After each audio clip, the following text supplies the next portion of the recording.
सबसे ज्यादा तकलीफ सपा को हो रही है। 2 ही बार मैंने समझौता किया, वो 8 बार किए। वो करते हैं तो अलायंस और गठबंधन बताते हैं, हम करते हैं तो दल बदलू कहते हैं। तो राजीव गांधी जी ने कहा था कि मैं 100 रुपया दिल्ली से भेजता हूं तो 15 रुपया पहुंचता है। कहाँ थी सोनिया जी? सरकार का भय, जैसे शासन रुआब से चलता है, रुतबा से, डर के नहीं।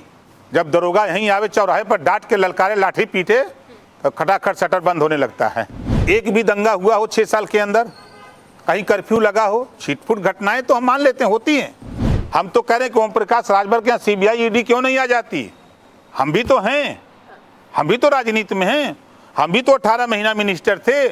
देखिए इस देश के नेता 90% नेता दुमुहिया सांप हैं, 90%। कांग्रेस का कोई जनाधार नहीं है यूपी में, और ममता जी आके यहाँ वोट नहीं दिलाएंगी यूपी में। यहाँ आकर के KCR जी वोट नहीं दिला सकते, यहाँ लालू जी आके वोट नहीं दिला सकते। ये इतिहास है यहाँ का। नमस्कार, आज की खबर में आपका स्वागत है। मैं हूँ आपके साथ शिखा मेहरोत्रा।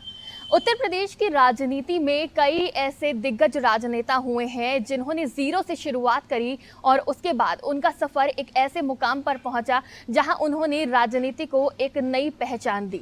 उन्होंने एक नया मुकाम पाया और उसका परिणाम उनके कोर वोटर्स के रूप में देखने को मिला। और ऐसे ही कई राजनेता हुए हैं जिनको विरासत में राजनीति मिली है, तो कई ऐसे राजनेता भी हुए हैं जिन्होंने जीरो से शुरुआत करी, सेल्फ मेड बने और आज अच्छी खासी पहुंच रखते हैं वोटर्स के बीच। और आज हम आपको एक ऐसे ही सेल्फ मेड राजनेता से रूबरू कराने जा रहे हैं जिन्होंने राजनीति में एक बड़ा बदलाव लाया है, एक अलग पहचान बनाई है। जी हाँ, हम बात कर रहे हैं सुभाषपा प्रमुख ओम प्रकाश राजभर जी की, जिन्होंने राजनीति में आज एक अलग मुकाम हासिल करा है। लेकिन उनका ये सफर इतना आसान नहीं रहा था। तो चलिए इन्हीं से जान लेते हैं कि इनके सफर में क्या कुछ संघर्ष रहे और पहले की अब की राजनीति में क्या कुछ अंतर देखने को मिला है। तो ओम प्रकाश राजभर जी, आपका बहुत बहुत स्वागत है आज की खबर में। Thank you. तो सबसे पहले तो हम शुरुआत करना चाहेंगे आपके उस सफर से जो कि आसान बिल्कुल नहीं रहा, क्योंकि कई ऐसे राजनेता हैं जिनको विरासत में आज के वक्त में राजनीति मिल जाती है, लेकिन आपने जीरो से शुरुआत करी, सेल्फ मेड यहाँ तक पहुंचे हैं। तो इस सफर की शुरुआत कितने संघर्षों से हुई? देखिए, जब मैं शिक्षा पीरियड में था तो पंजाब की धरती से मान्यवर कांसीराम जी यूपी में गुलामों को गुलामी का एहसास कराने के लिए राजनीतिक भागीदारी, सामाजिक परिवर्तन, जो अनेक उनके नारे थे, उसको लेकर के यूपी में वो आए। तो एक दिन घटना घटी हमारे साथ कि हम लोगों की ट्रेन छूट गई। तो हमारे साथ जो लड़का पढ़ता था उसके पिताजी रेलवे में इंस्पेक्टर थे। तो जब ट्रेन छूट जाती थी तो उन्हीं की गाड़ी से हम लोग गांव आते थे। तो ट्रेन छूट गई तो ये हुआ कि चलो वापस चलते हैं, उन्हीं के साथ चलेंगे। जब हम लोग उनके पास पहुँचे तो उन्होंने कहा कि देखो आज तो हम 1 घंटा लेट चलेंगे। तो हमने पूछा कि क्या हुआ सर, क्यों? उन्होंने कहा कि एक नेता आए हैं, रेलवे प्रेक्षागृह में एक बैठक है, उसके बाद चलेंगे। तो हमने कहा कि चलिए हम लोग भी वहीं चलेंगे। तो मात्र 24 आदमी गिनती से हम दोनों आदमियों को लेके 24 आदमी थे, और उन्होंने अपनी बात 24 आदमियों को लगभग 50 मिनट तक उन्होंने समझाया। फिर उसके बाद मीटिंग ख़त्म हुई। फिर हम लोग, लड़कपन था उस समय, फिर हम लोग वहाँ से निकले, गाड़ी से चले आए। फिर दूसरे दिन वही घटना घटी। कुछ दिन के बाद फिर मान्यवर कांसीराम जी का रेलवे प्रेक्षागृह में ही मीटिंग थी। उस दिन संख्या हमको अंदाजे की लगभग 1000 की थी। तो वहाँ जब हम लोगों ने फिर बात को सुना, ट्रेन छूट गई तो फिर हम लोग उनके साथ गए, वहाँ बात को सुना तो इच्छा जाहिर किया कि मान्यवर कांसीराम जी से मुलाकात आज हम लोगों की करा दीजिए। तो खैर वो लिवा गए। तो उस समय वो बाम शिप की मीटिंगें होती थी। तो लिवा गए तो अपना हम लोग नमस्ते बंदगी हुआ। तो पूछे, तो हमने बताया कि हम लोग पढ़ रहे हैं। तो उन्होंने कहा कि नहीं पढ़ो। तो हमने कहा नहीं सर, आपके विचार और आपकी सोच अच्छी लग रही है, जो सामाजिक परिवर्तन की बात आप कर रहे हैं। खैर फिर मिलजुल के हम लोग चले आए। फिर उसके बाद अब धीरे धीरे वो नशा चढ़ने लगा। तो फिर हम लोग गांव-गांव चौपाल लगाने लगे। एक हमारे यहाँ डॉक्टर फूलचंद मौर्य जी थे, तो शुरुआती दौर की घटना थी। गांव-गांव लोगों को ये बात बताने का जो माननीय कांशीराम जी की सोच थी, हम लोग शुरू किए, काम चल रहा था। उसी बीच एक घटना घटी। हमारे भाई, हम लोग कच्चा मकान था, मकान गिरा तो भाई दब गया था, उसमें हम लोग भी दब गए थे। तो उसके रीढ़ की हड्डी में चोट लग गया था, तो उसके इलाज के लिए हम लोग बीएचयू में, तो परेशानी बढ़ी। तो फिर शिक्षा पीरियड में दिन में स्कूल जाते थे और रात को ऑटो रिक्शा चलाते थे फीस देने के लिए, दवाई को व्यवस्था के लिए, क्योंकि पिताजी इकलौते कमाने वाले थे, परिवार चलना था उन्हीं के एक सहारे। फिर जब भाई रिटायर वहाँ से डिस्चार्ज हुआ, करीब हमको अंदाजे कि 11 महीने के बाद फिर हम लोग घर आए। तो घर आए तो हुआ कि अब वहाँ रुकने की व्यवस्था नहीं हो पाई। तो फिर हम लोगों ने घर चारों भाई मिल के कमर्शियल खेती, सब्जी खेती शुरू की। फिर 96 में पंचायत चुनाव आया, लागू हुआ। तो हमारे इलाके में जो हाँ हम बसे थे तो वो महिला सीट हो गई। तो पार्टी ने कहा कि भाई आप लड़ो, वहाँ लड़वाओ। हमने अपनी पत्नी श्रीमती तारामणि को मैदान में उतारा और चुनाव जीता। उस जीत के बाद जब चेयरमैन का चुनाव आया, जिला पंचायत अध्यक्ष के चुनाव का आया, तो उसमें बड़ी बड़ी हस्तियां वोट लेने का प्रयास किया, लेकिन हमने कहा कि जो पार्टी का निर्देश होगा हम उधर वोट देंगे, आप लोगों के कहने पर नहीं देंगे। जी, यानी आपने उस वक्त में महिला को तवज्जो दी और महिला को उस सीट से लड़वाया, अपनी पत्नी को। आपने अभी जैसे कि बताया और लोग भी जानते हैं कि आपने ऑटो चलाया है, एक ऑटो चालक थे आप। अभी तक लोग प्रधानमंत्री नरेंद्र मोदी के बारे में जानते थे, एक चाय बेचने वाले ने पूरे देश को संभाला है और पूरे विश्व में आज परचम भारत का लहरा रहा है। आपने भी एक ऑटो चालक से शुरुआत करी और आज यहाँ तक पहुँचे कि उत्तर प्रदेश में सत्ता परिवर्तन में एक अहम योगदान रखते हैं। तो क्या कहना चाहेंगे कि मतलब जो गरीब तबके के लोग हैं वो भी अगर चाह ले तो बड़ा बदलाव, बड़ा परिवर्तन कर सकते हैं? देखिए, आज इच्छा शक्ति, जिस व्यक्ति अगर दृढ़ संकल्प ले ले और कि हमको ये करना है, तो वो कभी पीछे नहीं हट सकता। जैसे मायावती जी मुख्यमंत्री बनी, कुछ चीज़ों को लेके हमारा उनका विवाद हुआ, फिर मैं सोनीलाल जी के साथ गया, तो फिर मन में आया कि नहीं, अब हम लोग स्वतः काम करेंगे। फिर मैंने देश की राजनीति में अध्ययन किया माननीय कांशीराम जी की सोच पर, तो देखा कि देश में उत्तर प्रदेश में 96 जातियां हैं जो बैकवर्ड की हैं और 66 जातियां शेड्यूल टाइप्स की हैं। उसमें तमाम जातियां उपेक्षित हैं जिनके विषय में कोई जानता नहीं था। जिसको हम जब इसको देखना कि उनके बीच में जाना शुरू किए, उनके पढ़ना शुरू किए, तो ऐसा नहीं है कि हर वर्ग में गरीब है, चाहे वो संविधान के दायरे में जो सामान्य वर्ग है, पिछड़ा वर्ग है, अनुसूचित वर्ग है और अनुसूचित जनजाति वर्ग, सभी वर्गों में गरीब हैं।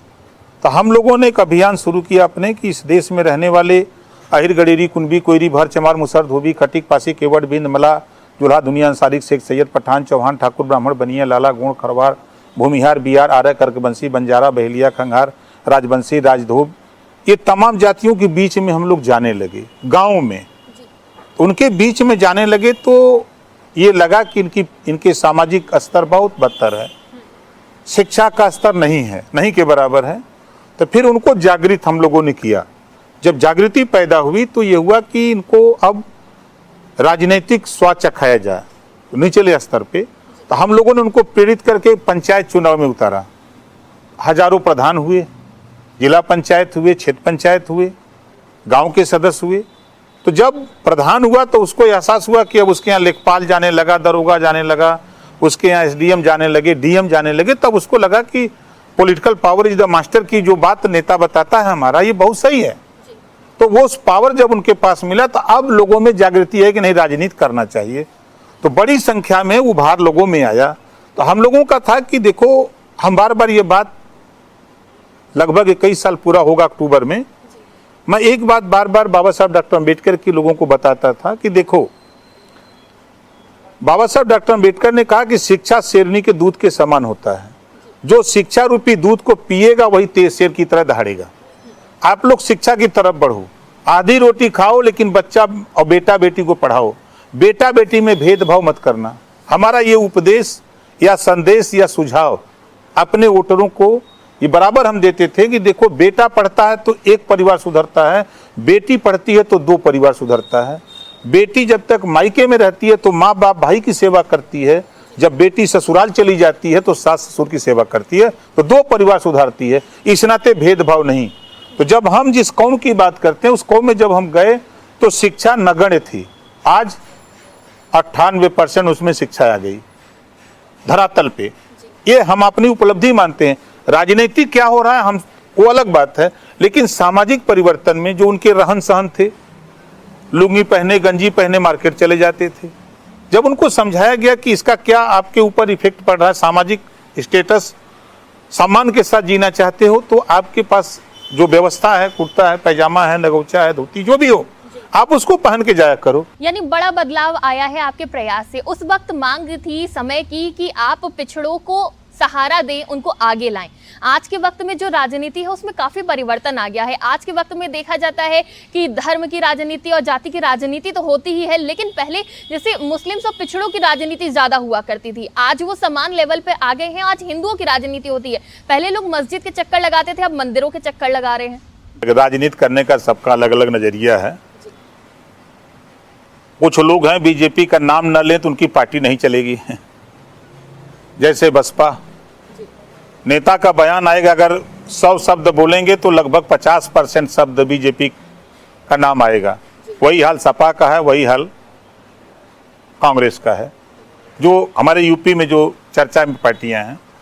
अब उदाहरण के तौर पे जैसे अभी 33% आरक्षण महिलाओं के लिए लागू हुआ, हम 21 साल से इस बात को कह रहे हैं। जब से मैंने पार्टी बनाई हम 50% आरक्षण के बराबर वकालत करते रहे, बोलते रहे, ललकारते रहे। 10-10 हज़ार, 15-15 हज़ार, 20-20 हज़ार महिलाओं को अकेले जुटा करके महिला अध्यक्ष, महिला संचालन, महिला का भाषण हम लोग दूर खड़े होकर के उनको प्लेटफार्म दे करके उनकी सुरक्षा में हम लोग कार्यक्रम चलाते रहे कि कम से कम ये जगह, जब तक ये जागेंगी नहीं तब तक। अब उसमें जैसे अब मैंने देखा अभी सदन की कार्रवाई, कांग्रेस, सपा, बसपा जो बयानबाजी कर रहे हैं, जब इनकी सरकार थी तो इच्छा शक्ति कहाँ गई थी? आज कम से कम माननीय नरेंद्र मोदी जी ने 33% रिजर्वेशन लागू किया, ये तो इच्छा शक्ति है ना, लागू किया। तो आज के राजनीति में सबके अलग अलग है, कोई मुसलमानों का नाम लेकर के राजनीति कर रहा है तो कोई कुछ लेकर नाम राजनीति कर रहा है, लेकिन सबसे बड़ा राजनीति देखिए देश कैसे सुरक्षित रहे। देश में 140 करोड़ आबादी है, उसको रोटी, कपड़ा, मकान, शिक्षा, दवाई 140 करोड़ आबादी में जिसको जरूरत है उसके यहाँ तक कैसे पहुंचे, ये बहुत बड़ा काम है। इस काम को अब इसमें हिंदू मुसलमान तो नहीं है, सिख, ईसाई, जैन, फारसी तो नहीं है भाई। अगर गरीब को रोटी की व्यवस्था हो रही है तो किसी भी जाति का होगा, गरीब होगा, किसी जाति धर्म में होगा। लेकिन राजनीति, कुछ लोगों की राजनीति अपना अलग है, कुछ लोगों की अलग है। हम तो सीधी सी बात जानते हैं कि जो आज़ादी के 76 साल में जिनके दरवाजे शिक्षा नहीं पहुंची, जिनके दरवाजे रोजगार नहीं पहुंचा, जिनको नौकरी नहीं मिली, जिनको बेहतर जीवन जीने का मौका नहीं मिला, उनके लिए बेहतर व्यवस्था मिल रही है।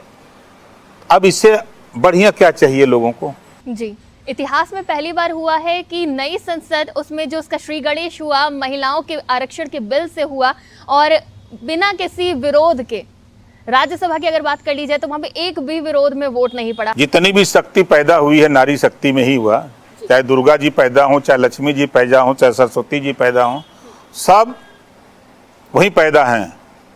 तो राज्यसभा जाते जाते सब डर गए जो लोग विरोध में भी वोट दिए, 2 लोग लोकसभा में, उनकी भी हिम्मत नहीं पड़ी, वो भी वहां बता दिए कि भाई खबरदार विरोध मत करना है, तो हम लोग झेल रहे हैं अंदर। अच्छा, क्रेडिट इसका कांग्रेस को भी दिया जा रहा है, जो कांग्रेस के नेता है वो सोनिया गांधी को इसका क्रेडिट दे रहे हैं, तो आपको क्या लगता है क्रेडिट किसकी झोली में जाना चाहिए? 27 साल से पेंडिंग भी बताया नहीं, देखिए सच्चाई है कि कांग्रेस की सरकार थी, बहुमत की सरकार थी।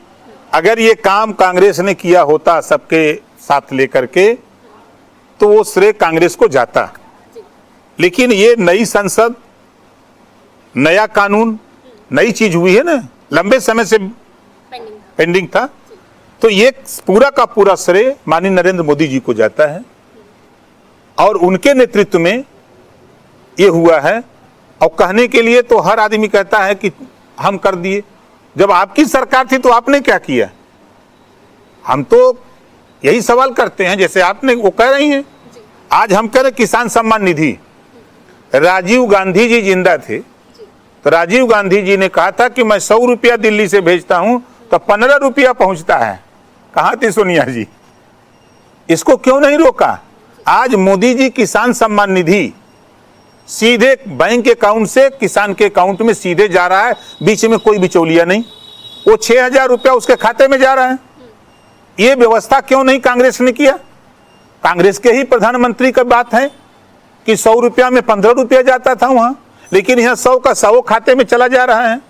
आज जो 5 लाख इलाज के लिए, गरीबों के इलाज के लिए एक आयुष्मान कार्ड बना, वो सीधे उसके अकाउंट से पैसा कट रहा है सरकार की, उसका खाली कार्ड ना बना है, वहां तक बीच में कोई बिचौलिया नहीं है। लेकिन विपक्ष तो इन योजनाओं को लेकर भी सवाल उठा देता है। विपक्ष का कहना है कि मुफ्त की रोटी की आदत लगा दी है, फ्री राशन देके हमें रोजगार चाहिए, फ्री राशन या फिर पैसा नहीं चाहिए।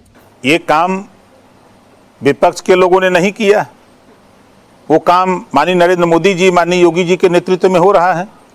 आज अगर यूपी की बात करें तो सपा की गवर्नमेंट में, कांग्रेस की गवर्नमेंट में,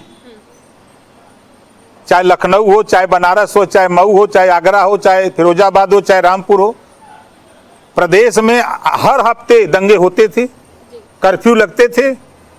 माननीय योगी जी मुख्यमंत्री हैं, देश के प्रधानमंत्री माननीय नरेंद्र मोदी जी के नेतृत्व में काम हो रहा है।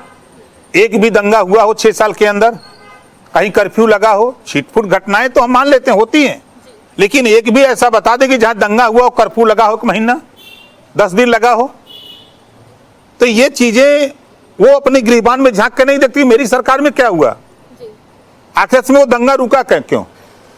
आज दंगा रुका क्यों, ये एक अच्छा सवाल है। और यहाँ पे भी विपक्ष का कहना है कि बुलडोजर वाली कार्रवाई बहुत होती है, तो बुलडोजर वाली कार्रवाई जबरदस्ती या फिर ज्यादा होने लगी या उसकी वजह से दंगे रुके? नहीं, देखिए सरकार का भय, जैसे शासन रुआब से चलता है, रुतबा से, डर के नहीं। जब दरोगा यहीं आवे चौराहे पर डांट के ललकारे, लाठी पीटे, तो खटाखट शटर बंद होने लगता है। तो एक भय लोगों को है कि हम अगर गलत करेंगे तो हमारा घर गिर जाएगा, बुलडोजर आ जाएगा। हम अगर कहीं अन्याय करेंगे तो हमारे खिलाफ कार्रवाई हो जाएगी। कल तक क्या था, अपराधियों को संरक्षण दिया जाता था, अपराधियों को बचाया जाता था। इस नाते अपराधी अपराध करने के लिए खुला अपना छुट्टा सांड की तरह अपराध करता था। आज इस सरकार में तो नहीं है। अगर कोई अपराध करते हुए पता भी लग गया तो फिर उसका क्या हश्र हो रहा है आपके सामने है। इस नाते एक भय है, प्रदेश में एक भय है लोगों को कि योगी जी वाला बुलडोजर न आ जाए। अच्छा, इसमें कितनी सच्चाई है? जो विपक्ष हमेशा आरोप लगाता है कि बीजेपी के नेता हैं या फिर अधिकारी हैं, अगर उनके द्वारा कोई अपराध किया जाता है उनके घर बुलडोजर नहीं जाता है। विपक्ष का कोई नेता होता है, सीबीआई, ईडी, आईडी सबकी रेड भी पड़ जाती है, बुलडोजर भी पहुंच जाता है। ये झूठ बोलते हैं। देखिए, विपक्ष का काम जो है वो अपने मुद्दों से भटक गए हैं। अच्छा, कार्रवाई होती है बीजेपी नेताओं के ऊपर? अभी आपने देखा कि सांसद 2 साल की सजा हुई न, अभी एक सांसद थे ना, कौन, कठेरिया जी, उनके खिलाफ कार्रवाई हुई। कई बीजेपी के विधायक उस चपेट में आए, कई विधायकों के यहाँ रेड पड़ी है, कई अधिकारियों के यहाँ रेड पड़ी है।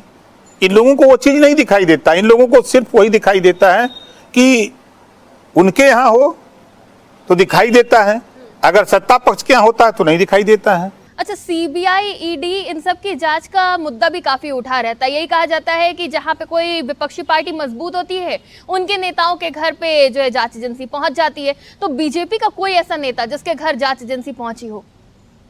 देखिए, कांग्रेस की सरकार ने जब सरकार थी तो सुप्रीम कोर्ट ने कहा था कि सीबीआई तोता है। क्यों कहा था? अब ये कांग्रेस से सवाल पूछा जाए कि भाई सुप्रीम कोर्ट ने क्यों कहा कि सीबीआई तोता है? यानी उस वक्त में कांग्रेस उपयोग करती थी, आज बीजेपी उपयोग करती है। रास्ता अगर उन्होंने दिखाया कि हम ऐसा करते हैं, लेकिन यहाँ हम तो कह रहे हैं कि ओम प्रकाश राजभर के यहाँ सीबीआई, ईडी क्यों नहीं आ जाती? हम भी तो हैं, हम भी तो राजनीति में हैं, हम भी तो 18 महीना मिनिस्टर थे, हम भी खेती करते हैं, हमारे यहाँ ईडी सीबीआई आ जाए, जब तक कोई गलत नहीं करेगा तब तक उसके यहाँ ईडी सीबीआई नहीं जा सकती। आम आदमी तो है, आम आदमी के यहाँ ईडी सीबीआई क्यों नहीं जाती? खाली नेताओं के पीछे क्यों जाती है? कहीं ना कहीं वो करप्ट है, उसके खिलाफ चार्ज है, तब उसके खिलाफ काम होता है और उसको मुद्दा बनाते हैं लोग। ये तो गलत बात है। विपक्ष के लोग जो कहते हैं उनकी बात में कोई दम नहीं है। ठीक है, आप भी विपक्ष में कुछ दिन रहकर आए हैं, तो तब आपका अनुभव कैसा था? और अब माना जा रहा है कि आपके बयान बदल गए हैं और लोग तो ये भी कहते हैं कि बीजेपी के वॉशिंग मशीन में जो आता है वो धुल के साफ हो जाता है। नहीं, देखिए, हम हमेशा सच बोलते हैं। मैं विपक्ष में तब भी कांग्रेस के कामों की सराहना करता था, बसपा के कामों की सराहना करता था, और सपा के कामों की सराहना करता था और बीजेपी के कामों की सराहना करता था। बहुत से साथी हमारे, जब हम कांग्रेस की बात करते तो कहते कि आप कांग्रेस की तरफ जा रहे हो। जब हम मायावती जी के काम की चर्चा करते थे, लोग कहते हैं बसपा में जा रहे हो। ऐसा नहीं, हम काम की बात करते हैं। आज हम योगी जी, मोदी जी की प्रशंसा में हम गीत नहीं गा रहे हैं, उनके काम की बात कर रहे हैं। कोई हमको तर्क दे दे, उत्तर प्रदेश में 75 जिले हैं, एक जिले में बता दे जहां दंगा हुआ हो 6 साल के अंदर, कोई जिला बता दे जहां कर्फ्यू लगा हो। अब ये गीत गाना तो नहीं है। अखिलेश जी ने आगरा एक्सप्रेसवे बनाया, योगी जी ने पूर्वांचल एक्सप्रेसवे बनाया। अब कौन सी बुरी बात है? कांग्रेस की सरकार थी, आवश्यकता थी, आवश्यकता उत्पत्ति की जननी है। उस समय कांग्रेस ने फैक्ट्री लगाई, आज फैक्ट्रियां चल नहीं पा रही हैं। अब जो भी कारण हो। अच्छा, राजनीति में एक चीज बड़ी कॉमन है कि जहां पे फायदा होता है लोग वहां चले जाते हैं। बहुत सी पार्टियों ने ऐसा करा है, बहुत से बड़े राजनेताओं ने ऐसा करा है, लेकिन उत्तर प्रदेश में आपको ही ये दल बद्दू का टाइटल क्यों मिला हुआ है? नहीं, बहुत सही, आपका सवाल स्वागत योग्य है। आपका सवाल हम स्वागत करते हैं। समाजवादी पार्टी पहली बार माननीय मुलायम सिंह यादव जी मुख्यमंत्री बने तो भारतीय जनता पार्टी के समर्थन से मुख्यमंत्री बने 89 में। दूसरी बार बहुजन समाज पार्टी से समझौता करते हैं, माननीय मुलायम सिंह जी मुख्यमंत्री बनते हैं और मान्यवर कांशीराम जी और मुलायम जी में समझौता होता है कि पिछड़े दलित के हित की बात होगी, जो इनके काम है इनको हिस्सा दिया जाएगा। जब इनके खिलाफ अन्याय हुआ तो कांशीराम जी ने कहा कि नहीं, हमारा समझौता नहीं रहेगा। 2 जून गेस्ट हाउस कांड, यही समाजवादी पार्टी के गुंडे मायावती जी को गेस्ट हाउस कांड में मारने पर तुले हुए थे। माननीय ब्रह्मदत्त द्विवेदी भारतीय जनता पार्टी के विधायक अपने दल बल के साथ नहीं पहुंचे होते तो क्या असर करते। इसके बाद भी दोबारा फिर समाजवादी पार्टी से गठबंधन बहुजन समाज पार्टी से 19 में हुआ। समाजवादी पार्टी का गठबंधन कांग्रेस से होता है, समाजवादी पार्टी का गठबंधन आरएलडी से होता है, समाजवादी पार्टी का गठबंधन निषाद पार्टी से होता है, समाजवादी पार्टी का गठबंधन सुभाषपा से होता है। अब वहीं आ जाइए बहुजन समाज पार्टी, 3 बार भारतीय जनता पार्टी से गठबंधन, समाजवादी पार्टी से 2 बार गठबंधन, कांग्रेस से 2 बार गठबंधन। अब चलिए ममता बनर्जी जी गठबंधन बीजेपी से, नीतीश जी गठबंधन बीजेपी से, नीतीश जी गठबंधन लालू जी से, और लंबे समय तक उद्धव ठाकरे जी गठबंधन बीजेपी से। वो सब करें तो रासलीला, हम करें तो करैक्टर ढीला। यही तो बड़ा सवाल है कि नहीं, 2 बार में नहीं, इस नाते कि देखिए समाजवादी पार्टी अब ओम प्रकाश राजभर पिछड़ों के एक लीडरशिप की तरह उभर रहे हैं। ये बात समाजवादी पार्टी के अखिलेश जी को बहुत बुरा लग रहा है कि ये पिछड़ों का हक सपा ने लूटा। ओम प्रकाश राजभर सपा के जो हक लूटने की बात है उसके खिलाफ है। हम हक दिलाने की बात करते हैं। 27% आरक्षण जो पिछड़ों को लागू है, 3 सितंबर 2013 को हाई कोर्ट ने कहा कि कुछ जातियां इसका लाभ ले रही हैं। उत्तर प्रदेश सरकार इसको बांट के दे। मुख्यमंत्री कौन? अखिलेश यादव जी। नहीं किया। इसी बात को जब ओम प्रकाश राजभर बोलता तो उनको बुरा लगता है। ये 4 बार की सरकार में एक नेता बता दें जिसको नेता बनाए हों। समाजवादी पार्टी में आदमी बनाए जाते हैं। ये राम गोपाल जी के आदमी हैं, तो ये शिवपाल जी के आदमी हैं, तो ये अखिलेश जी के आदमी हैं, और यहाँ ओम प्रकाश राजभर जहां भी जाता है हमारा नेता बन जाता है। चाहे हम सपा के साथ गए तब भी लीडर बन के थे, आज भारतीय जनता पार्टी के साथ हैं तो अपनी पार्टी के लीडर हैं। तो वहां दिक्कत समाजवादियों को सबसे ज्यादा दिक्कत है कि लीडर पैदा हो रहे हैं, चाहे माननीय संजय निषाद जी हों, लीडर बन के हैं, यानी आशीष पटेल जी लीडर बन के हैं, यानी केशव प्रसाद मौर्य जी लीडर बन के हैं, मानी ब्रजेश यानी पाठक जी। भाजपा में सम्मान दिया जाता है, भाई जिसके लीडर लिए दिख रहे हैं ना, वापस आए हैं। यहाँ तो लीडर दिख रहे हैं जी। और वहां तो आदमी बनाए जा रहे हैं। तो चिड़ इस बात की है, 2 ही बार में तकलीफ हो रही है, सबसे ज्यादा तकलीफ सपा को हो रही है। 2 ही बार मैंने समझौता किया, वो 8 बार किए। वो करते हैं तो अलायंस और गठबंधन बताते हैं, हम करते हैं तो दल बदलू कहते हैं। ये ज्ञान नहीं समाजवादियों को, पहले उनको पढ़ना चाहिए कि दल बदलू किसको कहते हैं और अलायंस के क्या होता है और गठबंधन, ये चीजें पढ़ लेना चाहिए, तब बयान देना चाहिए। बिल्कुल, ये पहली बार नहीं है जब महागठबंधन हुआ है, इससे पहले भी 2 बार महागठबंधन हो चुका है। और अखिलेश ने इससे पहले कहा था कि हम अब किसी बड़ी पार्टी के साथ गठबंधन नहीं करेंगे, लेकिन 2024 के लिए महागठबंधन हो गया है, बड़ी बड़ी पार्टियां आई हैं, कुल 28 पार्टियां। और क्या लगता है इस बार क्या भारतीय जनता पार्टी को हटाने में ये गठबंधन सफल साबित होगा या एक बार फिर धराशायी हो जाएगा? देखिए, इस देश के नेता 90% नेता दुमुहिया सांप हैं, 90%। जैसे अखिलेश जी ने कहा ना कि हम बड़ी पार्टी से नहीं करेंगे, 23 दलों का गठबंधन हो गया ना। राष्ट्रीय पार्टी कांग्रेस से तो छोटी पार्टी है उनकी ना, वो राज्य दल है, वो राष्ट्रीय पार्टी है। ममता जी, अरे CPI CPM बड़ी पार्टियां हैं ना, गठबंधन कर लिया। इस नाते हम कई नेताओं को, हम अपने को भी कहते हैं, ऐसा नहीं कि हम अलग हैं, लेकिन जो उन लोगों ने बनाया है, यूपी में अकेले समाजवादी पार्टी को लड़ना है, कांग्रेस का कोई जनाधार नहीं है यूपी में।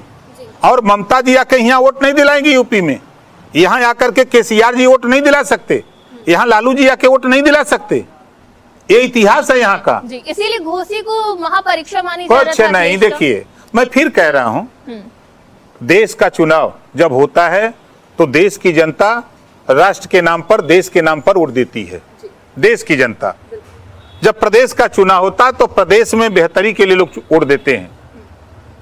और भाई इलेक्शन जब होते हैं, हम तो यही नहीं समझ पाते हैं कि तमाम मीडिया साथी जब पंचायत चुनाव हुआ तो कहें कि 24 का रिहर्सल है, सेमीफाइनल है, फिर वो बीत गया तो आ गया निकाय चुनाव, तो कहा अब ये 24 के निकाय चुनाव रिहर्सल है इस बार। लेकिन अखिलेश ने काफी मेहनत करी है, देखिए ये तो परिवार लगा था घोसी। ये ओम प्रकाश राजभर की देन है। जी। याद होगा कि मैंने कहा था कि AC से निकल करके बाहर राजनीति करनी पड़ेगी। जी। ये तो मेरी, यानी आपकी शिक्षा काम आई। हमने जो बात कही, जी। AC से निकल करके जिस राम गोपाल जी कभी गांव में नहीं जाते थे, वो गांव में जाके धूल फांक रहे थे। जी। जिस शिवपाल जी को 22 के चुनाव में किसी मंच पे नहीं ले गए अखिलेश जी, उनको भेज करके गांव-गांव धूल फांकने के लिए भेज दिया। अब खुद पहली बार बाई इलेक्शन में अखिलेश जी गए तो पूरा खानदान धूल फांक रहा था। तो ये तो ओम प्रकाश राजभर की उपलब्धि है ना, हमारी तो उपलब्धि है कि इन लोगों को बाहर निकाल करके ला दिया रोड पर, ये तो कर दिया ना। बिल्कुल, चलिए बड़ी उपलब्धि है। और आज जिस चीज का जश्न मनाया जा रहा है वो है महिला आरक्षण को लेकर जो बिल पेश हुआ और पास भी हो गया दोनों सदनों में। तो हम अब ये जानना चाहेंगे कि सुभाषपा में कितनी महिलाएं हैं जो कि जिम्मेदारियां संभाल रही हैं, क्योंकि बिल तो लिया ये भाजपा और NDA गठबंधन जितने भी हैं वो इसकी सराहना भी कर रहे हैं, विपक्ष भी इसकी सराहना कर रहे हैं, लेकिन मौजूदा वक्त में महिलाओं को कहाँ कहाँ पे दायित्व मिला हुआ ये भी जानना जरूरी है। देखिए, हमारे यहाँ राष्ट्रीय अध्यक्ष राधिका पटेल, प्रदेश अध्यक्ष राजमती निषाद, हमारे यहाँ पूरी कमेटी महिलाओं की है। और हमारे यहाँ महिला सम्मेलन हम करते हैं जागृति करने के लिए। हम आज कोई नई बात नहीं, हम 20 साल से करते हैं। अकेले सिर्फ महिलाएं जुड़ती हैं, वही मंच का संचालन, उन्हीं का भाषण और वही श्रोता। तो उनकी जो विचारधारा, जो उनकी आवश्यकता, जो आज माननीय नरेंद्र मोदी जी ने जो काम किया है, इसी बात को मैं कहता था कि भाई आप लोग अपने हक के लिए लड़ो। 50% आरक्षण, आबादी अगर 50% है तो 50% राजनीति में, शिक्षा में और नौकरियों में 50% हिस्सेदारी आपको मिलना चाहिए। इस बात को लेकर के बड़े बड़े कार्यक्रम, 20-20 हजार, 25-25 हजार, 10-10 हजार महिलाएं घर से निकालना दूभर। आप भी जो है पिछड़ों को लेके चलते हैं और विपक्ष जिस तरह से मांग कर रहा था कि पिछड़ों के लिए अलग से महिलाओं के लिए आरक्षण होना चाहिए, इससे कितनी सहमति रखते हैं? नहीं, देखिए हम इस बात के लिए भी चाहते हैं कि जब पंचायत चुनाव में सामान्य वर्ग, पिछड़ा वर्ग, अनुसूचित वर्ग सबके लिए रिजर्वेशन है, महिलाओं के लिए, तो उसी तरह का रिजर्वेशन लोकसभा में भी जब लागू हो, जब तो बिल पास हो गया, लागू हो तो ये व्यवस्था लागू हो जाए, तो जो गरीब कमजोर वहां नहीं पहुंच पाते, उनकी मजबूरी होगी उस सीट पे जीत के वहां जाना और अपनी बात को वहां रखना। जी बिल्कुल, बहुत बहुत शुक्रिया हमारे साथ जुड़ने के लिए, अपना महत्वपूर्ण वक्त देने के लिए। तो हमारे साथ सुभाषपा प्रमुख ओम प्रकाश राजभर जी जुड़े हुए थे, जिनसे हमने कई महत्वपूर्ण मुद्दों पर चर्चा करी, उनके संघर्षों के बारे में भी जाना, और ऐसे कई सवाल हैं जिसके बारे में जानना बहुत जरूरी है। हालांकि वक्त की कमी की वजह से हमने कई और मुद्दों पर चर्चा नहीं करी, लेकिन फिलहाल के लिए इतना ही। आप देखते रहिए आज की खबर। सबसे